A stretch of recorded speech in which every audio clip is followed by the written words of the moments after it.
Hello बच्चों, तो आज हम आप लोगों को पढ़ाने वाले हैं क्लास 12 फिजिक्स का एक छोटा सा और इम्पोर्टेंट डेरिवेशन है बिंदु आवेश के कारण वैद्युत क्षेत्र की तीव्रता। तो ये क्वेश्चन पूछा जाता है कि बिंदु आवेश के कारण वैद्युत क्षेत्र की तीव्रता बताइए, या फिर पूछा जाता है बिंदु आवेश के कारण वैद्युत क्षेत्र की तीव्रता का व्यंजक दीजिए। तो इसमें इस तरीके का फिगर बनेगा आपका। तो इस फिगर को सबसे पहले समझेंगे, बाद में इसके डेरिवेशन को समझेंगे।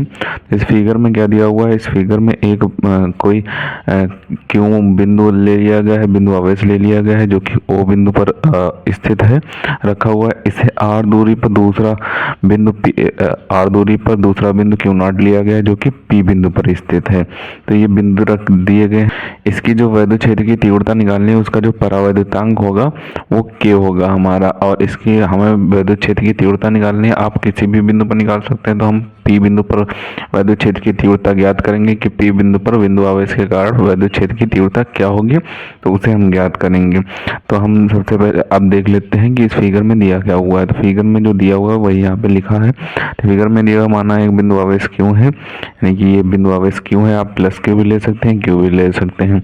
बिंदु आवेश क्यों है, किसी बिंदु O पर रखा हुआ है, यानी कि बिंदु आवेश क्यों किसी बिंदु O पर रखा हुआ है, ये O हो जाएगा।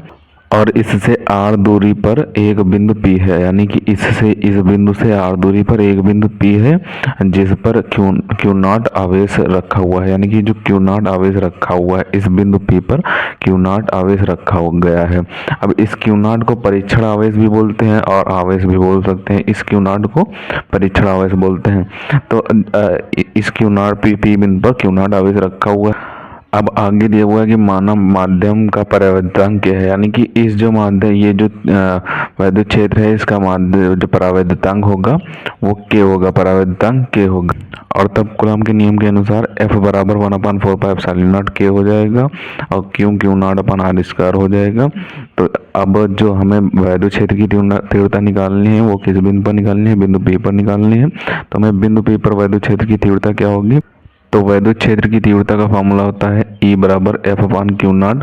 तो ये हमारी पहली समीकरण हो जाएगी। तो ये जो पहली समीकरण है इसमें जो F का मान रखेंगे तो हमारा फार्मूला निकल के क्या आ जाएगा उसे देख लेते हैं। तो समीकरण 1 में F का मान रखने पर, यानी कि जो समीकरण 1 है इसमें F का मान रखने पर, तो F का मान रखेंगे तो हमारा कुछ इस तरह का फार्मूला बन के तैयार हो जाएगा। इस तरह का फार्मूला कैसे बनेगा, F का मान यहाँ पे रख देंगे तो हमारा 1/4πε0 K Q0/r²। यहाँ पे F की जगह पे हो जाएगा, यानी कि F का मान यहाँ से रखेंगे, ये जो F का मान है ये वाला उठा के यहाँ पे रखेंगे, हमारा इस तरीके का फार्मूला बन जाएगा। और Q0 को वैसे ही उतार लेंगे, तो यहाँ से Q0 और Q0 कट जाएंगे तो हमारा फार्मूला बन के तैयार हो जाएगा। कुछ इस तरीके का फार्मूला बन के तैयार हो जाएगा।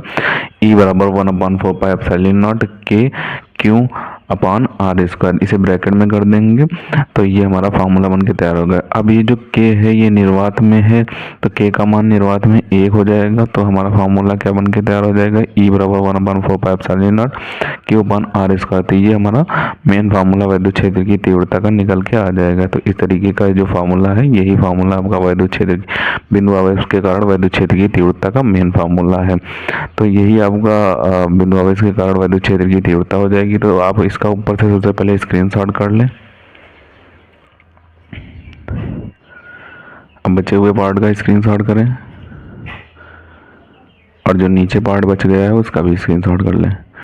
तो इसे आपको अच्छे तरीके से तैयार कर लेना है। थोड़ा सा इंपॉर्टेंट डेरिवेशन हो जाता है क्योंकि कभी कभी ये एग्जाम में वो भी आ जाता है। दो तरीके से ये क्वेश्चन बनता है, एक तरीके से बनता है बिंदु आवेश के कारण वैद्युत क्षेत्र की तीव्रता का डेरिवेशन बताइए, और या फिर बनता है बिंदु आवेश के कारण वैद्युत क्षेत्र की तीव्रता का व्यंजक दिए। इस तरीके से भी क्वेश्चन बन सकता है। तो इसे आप अच्छे तरीके से तैयार कर लें।